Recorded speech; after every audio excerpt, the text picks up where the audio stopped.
Hello students, welcome to my channel science studian. আজকের এই পর্বে আমরা নবম শ্রেণী গণিত প্রকাশ অর্থাৎ ক্লাস 9 ম্যাথামেটিক্সের অধ্যায় নম্বর 2 সূচকের নিয়মাবলী লস অফ ইন্ডিসেস এই অধ্যায়ের উপরে কোষে দেখি 2 এর 3 নম্বর কোশ্চেনের যে প্রবলেমগুলি রয়েছে, এই যে 3টা প্রশ্ন রয়েছে, এদের নিয়ে আমরা ডিটেলসে আলোচনা করব। এর আগের পর্বে আমরা 2টা পর্ব আলোচনা করেছিলাম। প্রথম পর্বে 1 নম্বরের প্রশ্নগুলি অর্থাৎ মান নির্ণয় করি, এই 3টি কোশ্চেন আলোচনা করেছিলাম। তারপরে আরেকটা ভিডিও অর্থাৎ পর্ব নাম্বার 2 এর মধ্যে সরল করি 2 নম্বরের প্রশ্নগুলি 1 থেকে 7 পর্যন্ত আলোচনা করেছিলাম। আজকের পর্বে আমরা 3 প্রশ্নগুলি নিয়ে আলোচনা করব। তো যারা এর আগের পর্ব 2টি দেখোনি, ডেসক্রিপশন বক্সে লিঙ্ক দেওয়া আছে, সেই লিঙ্কে ক্লিক করে তোমরা কিন্তু পর্ব নাম্বার 1 পর্ব নাম্বার 2 দেখে নিও, কিংবা প্লেলিস্ট সাজিয়ে দেওয়া আছে, সেই প্লেলিস্টে গিয়ে কিন্তু তুমি সূচকের নিয়মাবলী অর্থাৎ অধ্যায় নাম্বার 2 এর উপর প্রত্যেকটা ভিডিও পেয়ে যাবে। তো শুরু করা যাক আজকের এই ভিডিও। প্রথম যে কোশ্চেনটা রয়েছে তোমরা দেখে নাও। কি রয়েছে যে বলছে এখানে 3 নম্বরে মানের ঊর্ধ্ব ক্রমানুসারে সাজাই। প্রথমে আমাদের বুঝতে লাগবে মানের ঊর্ধ্ব ক্রমানুসারে কথাটির অর্থ কি। আমাদের কিন্তু মানের ঊর্ধ্ব ক্রম অনুসারে সাজাতে বলেছে। মানের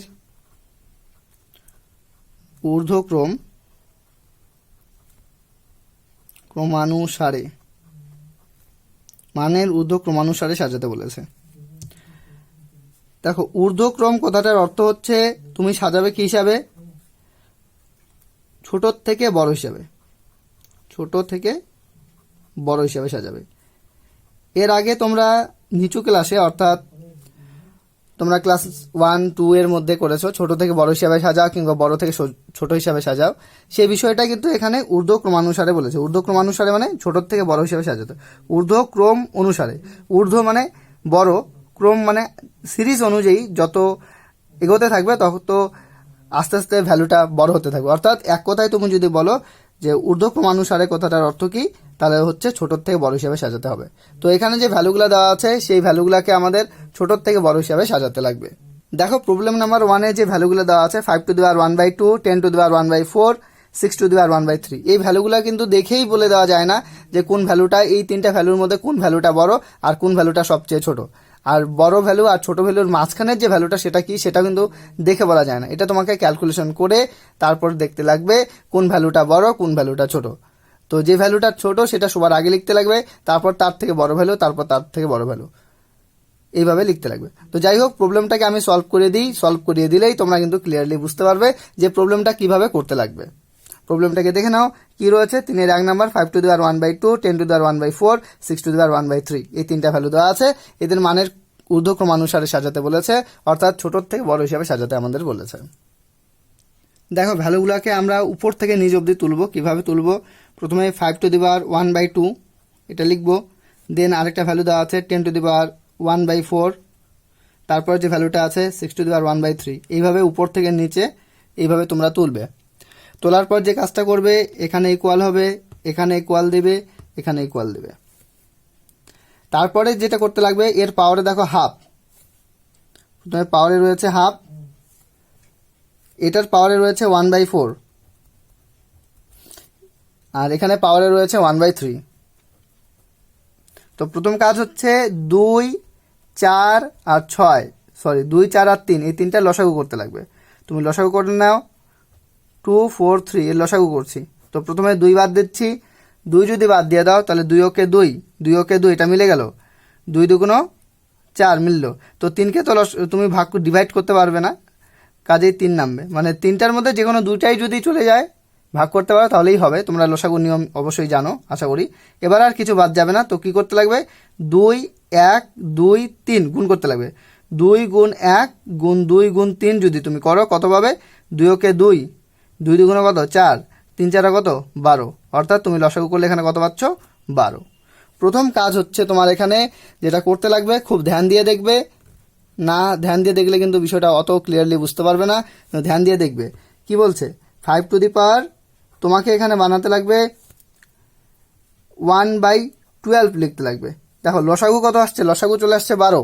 তার জন্য আমি এখানে পাওয়ারে লিখবো 1/12। কেন 1/12 লিখবো পরে ক্যালকুলেশনটা পুরোপুরি করে দেওয়ার পরে তোমরা কিন্তু ঠিকঠাকভাবে বুঝতে পারবে। তো প্রথমে শুধু দেখে যাও যে কি করছি। ঠিক একই রকমভাবে এখানে আমি কি করব, 10 আছে বেসের মধ্যে 10 লিখলাম, পাওয়ারে কিন্তু 1/12 লিখবো। ঠিক একই রকমভাবে এখানে আমি 6 লিখবো, লিখে ব্র্যাকেট ক্লোজ করে পাওয়ারে 1/12। অবশ্যই দেখো এখানে আমি একটা স্পেস রেখেছি, এখানে স্পেস রাখছি, এখানে মানে এখানে ফাঁকা জায়গা রাখছি, এখানে নিশ্চয়ই কিছু বসাবো তার জন্য।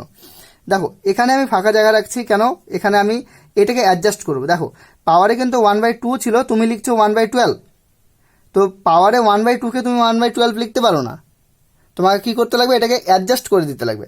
অ্যাডজাস্ট করার জন্য আমি কি করলাম, এখানে পাওয়ারে 6 লিখলাম। তাহলে কি হলো, দেখো 6 যদি আমি এখানে লিখি তাহলে কি হচ্ছে, তো 5 এর পাওয়ারে 6, তার উপরে পাওয়ার 1/12, তো পাওয়ারের উপর পাওয়ার হচ্ছে, পাওয়ারের উপর পাওয়ার থাকলে পাওয়ার দুটাকে গুণ করতে হয়, তোমরা অবশ্যই জানো। তো এখানে 6 হচ্ছে পাওয়ারে, তার উপরে পাওয়ারে 1/12, তো এই দুটাকে গুণ করবো। তো 6 এর সাথে 1/12 যদি গুণ হয় কত হয়ে যাবে, কেটে যাবে, 6 2 12, আলটিমেটলি কি 1/2 থাকবে। অর্থাৎ 1/2 ছিল, সেটাকে আমি কিন্তু এটা যদি তুমি ক্যালকুলেশন করো 1/2 কিন্তু আসবে। জাস্ট তোমাকে এই অন্য ফর্মে তোমাকে লিখতে লাগলো, জাস্ট 1/12। ঠিক একই রকমভাবে এখানে তুমি যদি, এখানে 4 রয়েছে কিন্তু কত, তুমি 12 লিখছো, তো পাওয়ারে তুমি যদি 3 লিখে দাও তাহলে 3 4 12, কেটে যাবে, কত হবে 1/4 হবে। অর্থাৎ কত হবে এখানে 3 × 1/12 গুণ হলে কত 3 4 12, কেটে গিয়ে 1/4 কিন্তু হচ্ছে। অর্থাৎ এই জায়গাটা কিন্তু 1/4 আলটিমেটলি থাকছে। জাস্ট অন্য ফর্মে আমরা লিখছি, কিন্তু রেজাল্টটাকে আমাদের সেমই রাখতে লাগবে। এখানে পাওয়ারে কত 1/3 রয়েছে, কিন্তু তুমি লিখছো কত 1/12, তার মানে এখানে তুমি পাওয়ারে দিয়ে দেবে 4, তাহলে পাওয়ারের উপর পাওয়ার দুটা গুণ হয়ে গেল, তাহলে 4 সাথে গুণ হয়ে যাবে কিন্তু 1/12। 4 সাথে 1/12 যদি তোমার গুণ হয়ে যায় তাহলে কত হবে 4 × 1/12, তো কাটলে কত 3 4 কিন্তু 12, তো আলটিমেটলি 1/3 কিন্তু থাকছে। তো 1/2 এটা কিন্তু ক্যালকুলেশন করলে 1/2 আসবে, 3 × 1/12 ক্যালকুলেশন করলে 1/4ই আসবে, 4 × 1/12 করলে কিন্তু 1/3 আসবে। জাস্ট আমরা সেটাকে অন্য ফর্মে লিখলাম। এবার দেখো এক কাজ করি, এটা ব্র্যাকেটে লিখলাম, পাওয়ারে 1/12 আছে, 1/12 লিখলাম, পরের ব্র্যাকেটের ভ্যালুটা আমরা লিখছি, ইকুয়াল টু দিয়ে ব্র্যাকেট রাখলাম, পাওয়ারে 1/12 আছে, 1/12 লিখলাম, ইকুয়াল টু দিয়ে ব্র্যাকেট রাখলাম, পাওয়ারে 1/12 আছে, 1/12 লিখলাম, পাওয়ারটাকে ঠিকঠাকই রাখলাম। এবার কি করতে হবে, তোমাকে 5⁶ ক্যালকুলেশন করে এখানে ভ্যালুটা বসাতে লাগবে, 10⁻³ ক্যালকুলেশন করে এখানে ভ্যালুটা বসাতে লাগবে, 6⁴ ক্যালকুলেশন করে তোমাকে এখানে ভ্যালুটা বসাতে লাগবে। তো 5⁶ কে প্রথমে যদি ক্যালকুলেশন করো, দেখো আমি তোমাদের রাফের মধ্যে ক্যালকুলেশনটা করে দেখাচ্ছি। 5⁶, তুমি যদি 5⁶ করো কত হবে, 5⁶ মানে 5 × 5 × 5 × 5 × 5 × 5, তোমাকে 6 টাইমস মানে 6 বার 5 গুণ করতে লাগবে, 5 × 5 × 5 × 5 × 5 × 5, 5 5 কত 25, 25 কে তুমি আবার 5 দিয়ে গুণ করছো 125, 125 কে 5 দিয়ে গুণ করলে কত হবে 625, তাই না। এবার 625 কে তুমি আবার কত দিয়ে গুণ করবে 5, তো আমি তোমাকে ভেঙে দেখাচ্ছি, 625 কে 5 দিয়ে গুণ করলে 5 5 25, 5 হাতে 2, 5 × 10 হাতে 2 কত 12, হাতে থাকছে 1, 5 6 30, হাতে রাখে কত 31, হয়ে গেল। এত দূর পর্যন্ত গুণ করলে 3125 আসলো, এটাকে আবার গুণ করতে হবে আরেকটা 5 দিয়ে, তো 3125 কে আরো 5 দিয়ে গুণ করো, 5 5 25, 5 হাতে 2, 5 × 10 হাতে 2 কত 12, 12 2 হাতে থাকছে 1, 5 × 5 হাতে রাখে হচ্ছে 6, মিলে গেল 3 5 15, তাহলে 15625, এটা কিন্তু 5⁶ করলে তুমি পেয়ে যাচ্ছ 15625। একটু গায়ে আমরা ক্যালকুলেশন করলাম, 5⁶ মানে কত 15625 হয়ে গেল। এবার তোমাকে 10⁻³ ক্যালকুলেশন করতে লাগবে। 10⁻³ মানে কত, দেখো রাফের মধ্যে তোমাদের ক্যালকুলেশন করে দেখাচ্ছি 10⁻³। দেখো এই বিষয়গুলো তোমরা জানো, তারপর আমি বেশি ভেঙে ভেঙে দেখাচ্ছি তোমাদের সুবিধার জন্যই। 10 10 কত 100, 100কে তুমি আবার গুণ করবে কত দিয়ে 10 দিয়ে, 10 100 1000, অর্থাৎ 10⁻³ তুমি যদি 3 করে দাও তাহলে কত চলে আসবে 1000 চলে আসবে। তো আমরা 10⁻³ জায়গাটা কত লিখবো 1000। ঠিক একই রকমভাবে 6⁴ এর ভ্যালুটা আমরা এখানে লিখবো। 6⁴ মানে কত দেখে নিই, 6⁴ মানে হচ্ছে 6 × 6 × 6 × 6। তোমরা অনেকেই বলবে যে দাদা এত ভেঙে ভেঙে দেখানোর দরকার কি, ডিরেক্টলি তো 6⁴ এর ভ্যালু 10⁻³ এর ভ্যালু তুমি লিখে দিতে পারো, কিন্তু না, বিষয়টা হচ্ছে ভিডিওটা শুধুমাত্র তাদের জন্য নয় যারা ডিরেক্টলি ক্যালকুলেশন করতে পারে ভালো মতো, তাদের জন্য শুধু নয়, এই ভিডিওটা সবার জন্য, যাতে যারা ম্যাথামেটিক্সে খুবই উইক তাদের জন্য এই ভিডিওটা হেল্পফুল হয়, তার জন্যই এতটা কিন্তু ভেঙে ভেঙে দেখানো। তো 6 6 36, এখানে 36কে তুমি আমার গুণ করবে 6 দিয়ে। তো 36কে 6 দিয়ে গুণ করলে কত হবে? 6 6 36 6, হাতের 3, 3 6 18, আর হাতের 3 কত হয়ে যাচ্ছে? 21। আবার আরেকটা 6 আছে, এই 6 দিয়ে তুমি গুণ করবে, তুমি 6 দিয়ে গুণ করো, তাহলে কত হবে? এখানে দেখে নাও, 6 6 36 6, হাতের 3, 6 6, হাতের 3 কত হচ্ছে? 9, 6 দুগুণে কত? 12। 1296 এটা আসছে, কিন্তু তুমি যদি 6 টু দি পাওয়ার 4 করো তাহলে কত আসবে উত্তরটা? 1296। তো 6 to the power 4 K calculation করে আমরা কত পেলাম? 1296। তো এবার তুমি কিন্তু ক্লিয়ারলি বুঝতে পারছো, কি বুঝতে পারছো? এখানে পাওয়ারে 1/12, এখানে পাওয়ারে 1/12, এখানে পাওয়ারে 1/12, তিনটা পাওয়ারে কিন্তু সেম আছে, কিন্তু এখানে দেখো 15625, 15625, এখানে 1000, এখানে 1296। তো তুমি বলো এখান থেকে কে সবচেয়ে ছোট? অবশ্যই 1000 সবচেয়ে ছোট, তার থেকে বড় হচ্ছে 1296, তার থেকে বড় হচ্ছে 15625। তার মানে ক্লিয়ারলি তুমি বুঝতে পারছো এটা সবচেয়ে ছোট। এইটা ছোট বলতে কি, এই ভ্যালুটা কার ভ্যালু? 10 টু দি পাওয়ার 1/4 এর ভ্যালু। তাহলে 10 টু দি পাওয়ার 1/4 সবচেয়ে ছোট। তার থেকে বড় কে? দেখো 1000 থেকে বড় হচ্ছে 1296। এই ভ্যালুটা কোথাকার ভ্যালু? 6 টু দি পাওয়ার 1/3 এর ভ্যালু, অর্থাৎ 6 টু দি পাওয়ার 3 এর থেকে বড়। তার মানে সবচেয়ে ছোট এটা, তার থেকে বড় এটা, তার থেকে বড় কিন্তু এটা। তাহলে মানের ঊর্ধ্বক্রমে তুমি যদি সাজাও, অর্থাৎ ছোটর থেকে বড় হিসাবে যদি সাজাও, তাহলে সবার প্রথমে তোমাকে এটা লিখতে লাগবে, তারপরে এই ভ্যালুটা লিখতে লাগবে, তারপরে এই ভ্যালুটা লিখতে লাগবে। তো তুমি শেষের দিকে লিখে দিবে মানের ঊর্ধ্বক্রমে সাজিয়ে পাই, মানের ঊর্ধ্বক্রমে সাজিয়ে পাই, মানের ঊর্ধ্বক্রমে সাজিয়ে পাই। প্রথমকার ভ্যালুটা কত হবে? সবচেয়ে ছোটকে 1000, মানে 10 টু দি পাওয়ার 1/4, এটা সবচেয়ে ছোট। কমা দিয়ে তার থেকে বড়কে, তার থেকে বড় 1296, মানে 6 to the power 1/3, 6 to the power 1/3। তার থেকে বড়কে, তার থেকে বড় হচ্ছে 15625, অর্থাৎ 5 টু দি পাওয়ার 1/2। তাহলে এটাই কিন্তু তোমাদের সলিউশন। এইভাবে তোমাদের লিখতে লাগবে, এই পার্টটা তোমাদের লিখে দেখাতে লাগবে। এটা হচ্ছে তোমাদের সলিউশন কোশ্চেন নাম্বার 1 এর। এখন আমরা সলভ করব question number 2। 3 to the power 1/3, 2 to the power 1/2, 8 to the power 1/4। আগের প্রবলেমটার মতো এটাও ঠিক আমরা উপর থেকে নিচ অবধি লিখব। প্রথমে আমরা লিখব 3 টু দি পাওয়ার 1/3, তার নিচে লিখব 2 টু দি পাওয়ার 1/2, তার নিচে লিখব 8 to the power 1/4, equal to, তারপরে এখানে ইকুয়াল টু দিতে লাগবে, এখানে তুমি ইকুয়াল টু দিলে। তো একই ধরনের ক্যালকুলেশন তোমাকে কি করতে লাগবে? তোমাকে কিন্তু প্রথমে এখানে পাওয়ারে কত আছে? 1/3, পাওয়ার এখানে রয়েছে 1/3, এখানে পাওয়ারে কত আছে? 1/2, এখানে পাওয়ারে 1/2, এখানে পাওয়ারে রয়েছে 1/4, এখানে পাওয়ারে রয়েছে 1/4। তোমাকে কি করতে লাগবে? সবার প্রথমে এই 3, এই 2, এই 4 এদের লসাগু করতে লাগবে। তো তুমি 3, 2, 4 এদের লসাগু করো। যদি 2 বাদ দিয়ে দাও কত আসবে? 3 তো 2 দিয়ে যাবে না, 3 নামলো, 2 ওকে 2, 2 দুগুণে কত? 4। আর এটাকে ভাগ করা যাবে না, তো তুমি কি করবে? গুণ করো। 2 গুণ 3 গুণ 1 গুণ 2, তাহলে কত আসলো? 3 দুগুণে কত? 6, 6 এর সাথে 1 গুণ করো, 6 কে 6, 6 দুগুণে কত? 12, অর্থাৎ 3 2 4 এর যদি লসাগু করো, লসাগু কিন্তু চলে আসবে 12। ঠিক একই রকমভাবে আমি তোমাদের কি বললাম, এখানে তোমাকে 3 লিখতে লাগবে, লিখে এখানে একটা স্পেস রাখবে, পরে আমরা অ্যাডজাস্ট করব এর আগের প্রবলেমটার মতো। পাওয়ারে কত লিখতে লাগবে? পাওয়ারে লিখতে লাগবে 1/12। ঠিক একই রকমভাবে এখানে তুমি 2 লিখবে, ব্র্যাকেটের মধ্যে রাখবে, অবশ্যই এখানে একটা স্পেস রাখবে, কারণ পাওয়ারে তারপরে কিন্তু লিখতে লাগবে। এখানে কত? পাওয়ারে 1/12। ঠিক একই রকমভাবে এখানে তুমি 8 লিখবে, এখানে একটা স্পেস রাখবে কিছু লেখার জন্য, পাওয়ারে লিখবে 1/12। এবার কি করবে? অ্যাডজাস্ট করবে। অ্যাডজাস্ট করার জন্য তোমাকে কি করতে লাগবে? এখানে পাওয়ারে 4 দিতে লাগবে। 4 যদি তুমি এখানে পাওয়ারে দিয়ে দাও, 4-এর সাথে 1/12 গুণ হবে, কারণ পাওয়ারের উপর পাওয়ার থাকলে পাওয়ার 2টা গুণ হয়। 4-এর সাথে 1/12 যদি গুণ হয় কত হবে? 4 ইন্টু 1/12, কাটলে কত হবে? 3 4 12, 1/3 কিন্তু থাকছে। তো 1/3 কে কিন্তু তুমি এইভাবে লিখতেই পারো, মানে 4 ইন্টু 1/12 ক্যালকুলেশন করলে 3 4 12, 3, 1/3 কিন্তু থাকছে। ঠিক একই রকমভাবে তুমি এখানে অ্যাডজাস্ট করার জন্য পাওয়ারে কত দিয়ে দেবে 6, 6 দুগুণে কত 12। দেখো 6 ইন্টু 1/12 তুমি যদি করে দাও, 6 ইন্টু 1/12 তুমি যদি করে দাও, আমি তোমাদের এখানে রাফে দেখাচ্ছি, 6 ইন্টু 1/12 তুমি করলে তাহলে 6 দুগুণে কত 12, আলটিমেটলি কত 1/2 কিন্তু থাকছে। ঠিক একই রকমভাবে এখানে অ্যাডজাস্ট করার জন্য তুমি কি লিখবে, পাওয়ার 3 লিখবে। পাওয়ারের উপর পাওয়ার আছে, পাওয়ার দুটা গুণ হবে, গুণ হলে কি হবে 3 দিয়ে 12কে কাটলে এখানে 4 হবে, 3 4 12, অর্থাৎ 3 ইন্টু 1/12 তুমি করছো, 3 ইন্টু 1/12 তুমি করছো, তো 3 দিয়ে কাটলে কত 3 4 12, অর্থাৎ 1/4 কিন্তু থাকছে।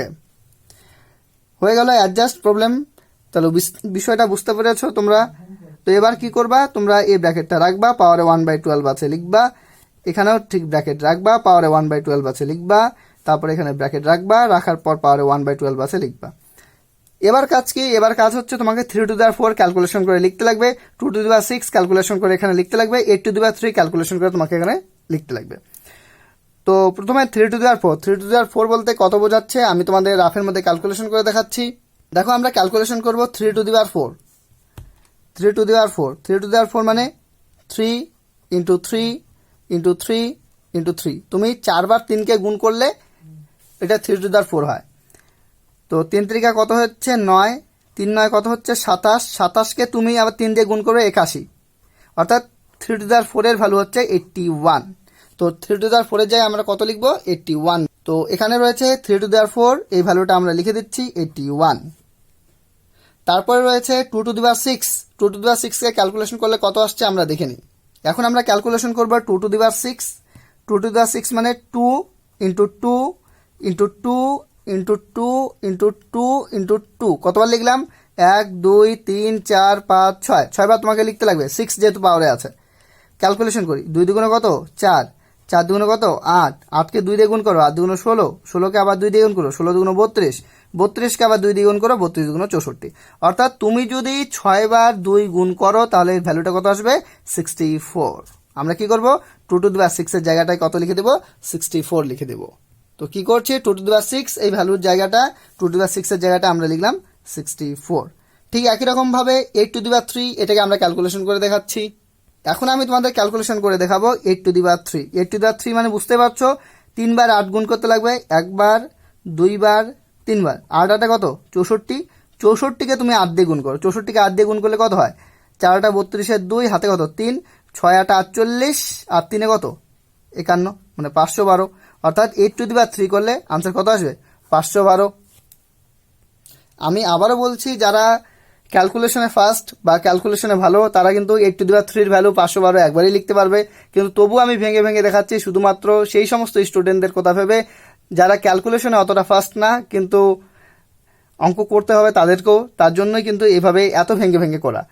তো 8 টু দি পাওয়ার 3 তার জন্য ভিডিওটা লং হয়ে যাচ্ছে ঠিকই, কিন্তু এই ভিডিওগুলি সবার জন্যই কিন্তু উপযুক্ত হবে এবং হেল্পফুল হবে বলে আশা করছি। 8 টু দি পাওয়ার 3 ভ্যালু আমরা কত পেয়ে গেলাম 8 টু দি পাওয়ার 3 ভ্যালু পেয়ে গেলাম কিন্তু 512। এবার দেখো পাওয়ারে কিন্তু এখানে 1/12, এখানে 1/12, এখানে 1/12, 3 জায়গাতে পাওয়ারে 1/12 রয়েছে, এখানে রয়েছে 81, এখানে 64, এখানে 512। তো ক্লিয়ারলি তুমি বুঝতে পারছো এখানে সবচেয়ে ছোটকে, অবশ্যই এখানে সবচেয়ে ছোট কত 64, তার থেকে বড় কত 81, তার থেকে বড় কত 512। তো এখানে সবচেয়ে ছোট 64, 64 এর ভ্যালুটা কোথা থেকে পেয়েছি আমরা 2 টু দি পাওয়ার 1/2 এর থেকে, তার মানে সবচেয়ে ছোট কিন্তু এখানে 2 টু দি পাওয়ার 1/2। 64 এর থেকে বড় কি 81, 81 এর ভ্যালুটা আমরা কোথা থেকে পেয়েছি 3 টু দি পাওয়ার 1/3 থেকে, তার মানে এইটার থেকে কিন্তু এটা বড় 3 টু দি পাওয়ার 1/3।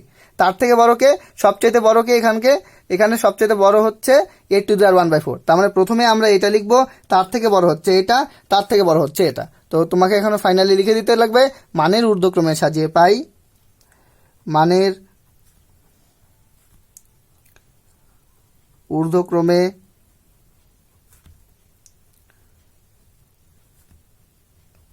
সাজিয়ে পাই। তুমি যে মানের ঊর্ধ্বক্রমে সাজাও তাহলে কি পাবে সবচেয়ে ছোটকে 64, 64 বলতে 2 টু দি পাওয়ার 1/2, তো 2 টু দি পাওয়ার 1/2 সবচেয়ে ছোট। তার থেকে বড় কে তার থেকে বড় হচ্ছে 64 থেকে বড় 81, 81 এর ভ্যালু কোথা থেকে পেয়েছো 3 টু দি পাওয়ার 1/3 থেকে, তার মানে এটা তার থেকে বড় হবে 3 টু দি পাওয়ার 1/3। তার থেকে বড় কে তার থেকে বড় হচ্ছে 512, 500 ভ্যালুর 512 এই ভ্যালুটা কোথা থেকে পেয়েছো 8 টু দি পাওয়ার 1/4 এর থেকে, তো তার থেকে বড় হচ্ছে 8 টু দি পাওয়ার 1/4। তাহলে এইটাই কিন্তু সলিউশন হচ্ছে কোশ্চেন নাম্বার 2 এর। জাস্ট তোমাদের এইভাবে করে দেখাতে লাগবে এতদূর পর্যন্ত। আর বাকিটা তো রাফ ক্যালকুলেশন, এটা তোমরা চাইলে করতেও পারো, না চাইলে না করলেও চলবে। সেটা হচ্ছে স্টুডেন্ট বেসিসে ডিপেন্ড করবে। যে যত ক্যালকুলেশনে ভালো সে তাড়াতাড়ি করে নিতে পারবে একবারে, যে অত ক্যালকুলেশনে অতটা স্পিড নেই বা অতটা ক্যালকুলেশনে ইমপ্রুভ করতে পারো নি, তাদের কিন্তু এইভাবেই করতে লাগবে। এর পরের প্রবলেমে আমরা চলে আসি। তারপরের প্রবলেম যেটা রয়েছে 6 to the 2 to the 60, 3 to the 48, 4 to the 36, 5 to the 24। দেখো সবার প্রথমে এখানে যে জিনিসটা তোমাকে লক্ষ্য করার বিষয় সেটা হচ্ছে এখানে পাওয়ারে কিন্তু ভগ্নাংশ হিসাবে ছিল, আর এখানে পাওয়ারে কিন্তু পূর্ণ সংখ্যায় আছে। তো এইটাই হচ্ছে ডিফারেন্স, হচ্ছে এই দুইটা প্রবলেমের থেকে এই প্রবলেমটার। তো ক্যালকুলেশনও এখানে ডিফারেন্ট হবে। তাহলে তো কি ডিফারেন্ট হবে সেটা চলো আমরা দেখে নিই। আগের মতো করে এখানেও আমাদের উপর নিচে তুলে নিতে লাগবে ভ্যালুটাকে। তো কোশ্চেনটাকে আমরা তুলে নিচ্ছি। প্রথমে রয়েছে 2 to the power 60 লিখলাম, তারপরে আমাদের লিখতে লাগবে 3 to the power 48 লিখলাম, তারপরে রয়েছে 4 to the power 36 লেখা হলো, তারপর হচ্ছে 5 to the power 24। এখানে তোমরা ইকুয়াল দেবে, এখানে ইকুয়াল দেবে, এখানে ইকুয়াল দেবে, এখানে ইকুয়াল দেবে। ক্যালকুলেশনটা ডিফারেন্স হবে আগেরগুলোর থেকে। কিরকম? যেমন এর আগে এটা ভগ্নাংশ ছিল পাওয়ারে, এখানে ভগ্নাংশ ছিল, এখানে ভগ্নাংশ ছিল, এখানে ভগ্নাংশ, কিন্তু এখানে কিন্তু ওইভাবে ভগ্নাংশ নেই। তোমাদের যেটা আছে সেটা হচ্ছে পূর্ণ সংখ্যায়। তো পূর্ণ সংখ্যায় থাকলে কিভাবে করতে লাগবে? দেখো ওখানে ভগ্নাংশ ছিল, আমরা করেছিলাম লসাগু, এখানে পূর্ণ সংখ্যায় আছে, আমরা করব গসাগু। তো 36, 24 এদের গসাগু কি হবে? তো গসাগু তোমরা ভাগ প্রক্রিয়ায় করতে পারো কিংবা এই মেথডেও করতে পারো। তো দেখো 2 বাদ দিচ্ছি, 30, 30 দুগুণ 60, এখানে 2 বাদ দিলে 24 দুগুণ 48, এখানে 2 বাদ দিলে 18 দুগুণ 36, 2 বাদ দিলে 12 দুগুণ 24। এবার আবার তুমি 2 বাদ দিতে পারো, 2 বাদ দিলে কত? 15 দুগুণ 30, 12 দুগুণ 24, 9 দুগুণ 18, 6 দুগুণ 12। এবার কত বাদ দিতে পারো? এবার 3 বাদ দাও, 3 5 15, 3 4 কত? 12, 3 3 কত? 9, মিলে গেল 3 দুগুণ কত? 6। এবার কত বাদ দিতে পারো? এবার তুমি কত বাদ দিবা? এবার তোমার কিন্তু বাদ দেওয়া যাবে না, কেন? 3টাই যাবে না, 4টাই যাবে না। তো 2 গুণ 2, 2 গুণ 2 গুণ 3, অর্থাৎ 2 গুণ 2 গুণ 3 করলে তুমি কত পাচ্ছ? 12 পাচ্ছ। এখানে গসাগু কত হয়ে যাবে? 12। কিংবা তোমরা ভাগ প্রক্রিয়ায় হয়তো গোসাগু করে আসছো, ভাগ প্রক্রিয়া করলে কিভাবে করবে? দেখো প্রথমে এখানে সবচেয়ে লিস্ট ছোট খুঁজে বের করো। 24, 24কে তুমি ভাগ করো কত দিয়ে? 36 দিয়ে। তো কত আসবে? 24কে 24, এখান থেকে বিয়োগ করলে কত? 2 1। এবার এইভাবে লিখে এই ভ্যালুটা আবার তোমাকে এখানে লিখতে লাগে। আশা করি মনে পড়ছে, কেন কি তোমরা নিচু ক্লাসে কিন্তু এটা করে আসছো। 12 দুগুণ 24, অর্থাৎ এখানে 36 আর 24-এর লসাগু কিন্তু 12। এবার চেক করতে লাগবে এই 12টা কি 48-এরও লসাগু হবে? তো কি করতে লাগবে? চেক করার জন্য 12 দিয়ে তুমি 48কে ভাগ করবে, 4 12 48 মিলে গেল, অর্থাৎ এখানেও কিন্তু গসাগু 12 হচ্ছে। এবার 12কে দিয়ে তুমি এবার চেক করবে কত? 36কে, 36 হয়ে গেল। 60কে চেক করবে, 60কে তুমি যদি চেক করো 5 12 কত? 5 12 60, অর্থাৎ 12 কিন্তু এখানে 60 48 36 24 এই চারটার গসাগু হচ্ছে কিন্তু 12। তো এই প্রবলেমটাকে তোমাকে করতে লাগবে গসাগু দিয়ে। কি করবে? একই ধরনেরই প্রবলেম, ব্র্যাকেট রাখো, পাওয়ারে গসাগুটা লিখে নাও, ব্র্যাকেট রাখো, পাওয়ারে গসাগুর ভ্যালুটা লিখে নাও, ব্র্যাকেট রাখো, পাওয়ারে গসাগুর ভ্যালু 12 লিখো, এখানেও ব্র্যাকেট রাখো, পাওয়ারে গসাগুর ভ্যালু 12 লিখো। এবার তুমি এখানে কি লিখবা? 2 রয়েছে, 2 লিখো, 3 লিখো, 4 লিখো, এখানে 5 লিখো। এবার অ্যাডজাস্ট করো। অ্যাডজাস্ট কীরকম? 12 রয়েছে, পাওয়ারের উপর পাওয়ার যদি থাকে পাওয়ার দুটাকে গুণ করতে লাগে। তো দেখো 5 12 60 হয়, আমি যদি পাওয়ার এখানে 5 লিখি তাহলে 5 12 কত? 60 মিলে গেল। এখানে অ্যাডজাস্ট করার জন্য কি করবো? 48 আছে কিন্তু পাওয়ারে আমি 12 লিখছি, তো পাওয়ারের উপর পাওয়ার থাকলে পাওয়ার দুটা গুণ হয়, তার জন্য আমি কত করব? এখানে যদি আমি 4 করে দিই, 4 12 কত? 48 মিলে গেল। ঠিক একই রকমভাবে পাওয়ারের উপর পাওয়ার থাকলে পাওয়ার দুটা গুণ হয়, এখানে 36 আছে, এখানে পাওয়ারে আমি 12 লিখছি, তো পাওয়ারে যদি আমি 3 লিখে দিই, 3 12 কত? 36 মিলে গেল। ঠিক একই রকমভাবে এখানে পাওয়ারে রয়েছে 24, কিন্তু পাওয়ারে আমি 12 লিখছি, তার জন্য অ্যাডজাস্ট করার জন্য কি করবো? যদি পাওয়ারে আমি 2 লিখে দিই, 12 দুগুণ হয়ে যাবে 24। তাহলে আশা করি বুঝতে পেরেছো। আবার বলছি, 5 12 60 মিলে গেল, 4 12 48 মিলে গেল, 3 12 36 মিলে গেল, 12 দুগুণ 24 মিলে গেল। কি করতে লাগলো? তোমাকে পাওয়ারে 12 12 12 লিখতে লাগলো, তারপর জাস্ট অ্যাডজাস্ট করতে লাগলো। এখানে তো পাওয়ারের খেল ঠিকঠাকভাবে করতে পারলে পাওয়ারের ক্যালকুলেশন আরামসে এই অঙ্ক করে নিতে পারবে। এখানে দেখো আমাদের কি করতে লাগবে, ব্র্যাকেট রেখে পাওয়ারে 12 লিখতে লাগবে, এখানে ব্র্যাকেট লিখে পাওয়ারে 12 লিখতে লাগবে, এখানে পাওয়ারে ব্র্যাকেট রেখে পাওয়ারে 12 লিখতে লাগবে, এখানে ব্র্যাকেট রেখে পাওয়ারে 12 লিখতে লাগবে। এবার কি করবে, এখানে তুমি ক্যালকুলেশন করবে, ক্যালকুলেশন করে এখানে রেজাল্ট লিখবে, এখানে ক্যালকুলেশন করে রেজাল্ট লিখবে, এখানে ক্যালকুলেশন করে রেজাল্ট লিখবে, এখানে ক্যালকুলেশন করে রেজাল্ট লিখবে। প্রথমে কত, 2 to the power 5, 2 to the power 5 K calculation করলে কত হয় আমরা রাফের মধ্যে দেখে নিই। তুমি করছো 2 to the power 5, 2 to the পাওয়ার 5 কে যদি ক্যালকুলেশন করো কত হবে, 2 টু দি পাওয়ার 5 কাজে তোমাকে 5 বার 2 গুণ করতে লাগবে। 5 বার তুমি যদি 2 গুণ করে দাও কত হবে, 2 দুগুণ 4, 4 দুগুণ কত 8, 8 দুগুণ কত 16, 16 দুগুণ কত 32। অর্থাৎ তুমি যদি 5 বার 2 গুণ করে দাও তাহলে কিন্তু রেজাল্ট আসছে 32। অর্থাৎ 2 টু দি পাওয়ার 5 এর ভ্যালুটা তুমি লিখতে পারো 32, অর্থাৎ 32।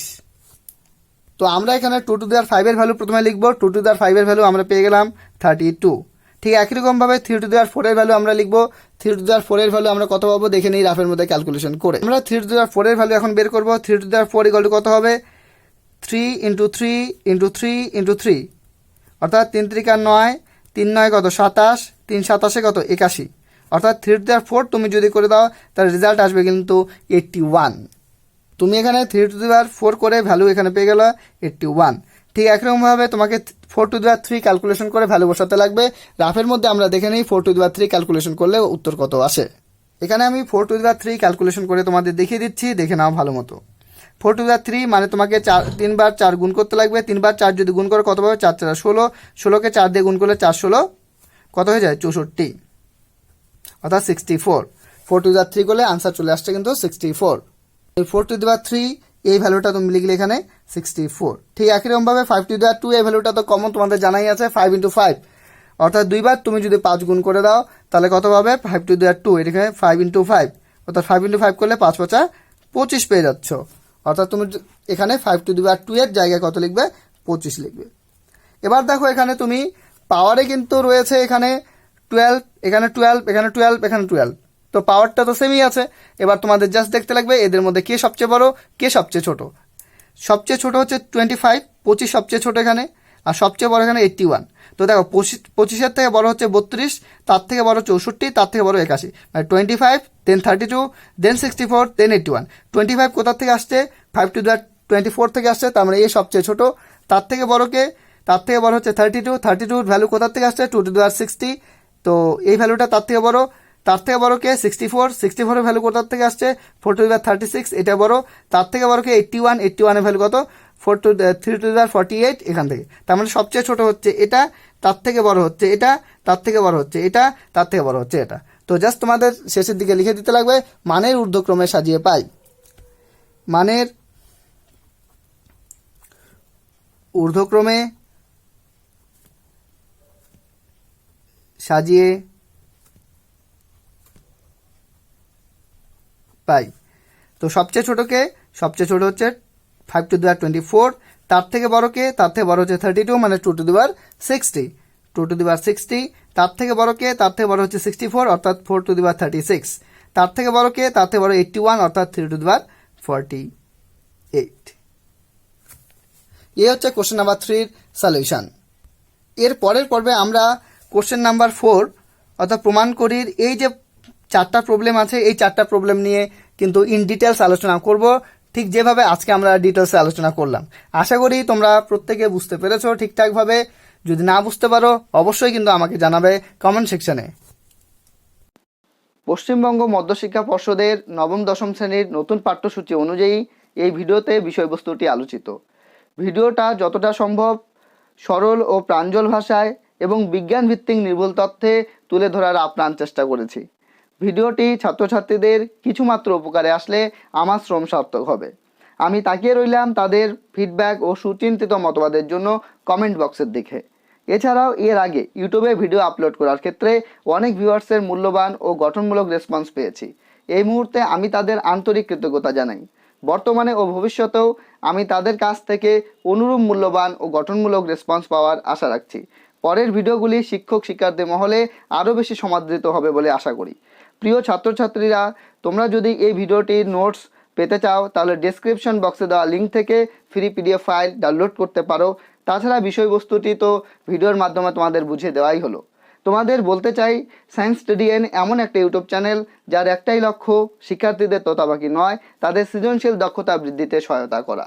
তোমরা সায়েন্স স্টাডিয়ান ইউটিউব চ্যানেলটিকে সাবস্ক্রাইব করে পাশে থাকা বেল বাটনে ক্লিক করে অল নোটিফিকেশন অন করে রাখো, যাতে যখনই এই চ্যানেলে ভিডিও আপলোড করা হবে তখনই এই ভিডিওর নোটিফিকেশন তোমাদের কাছে সবার আগে পৌঁছে যেতে পারে। পরিশেষে ভিডিওটি দেখার জন্য অসংখ্য ধন্যবাদ।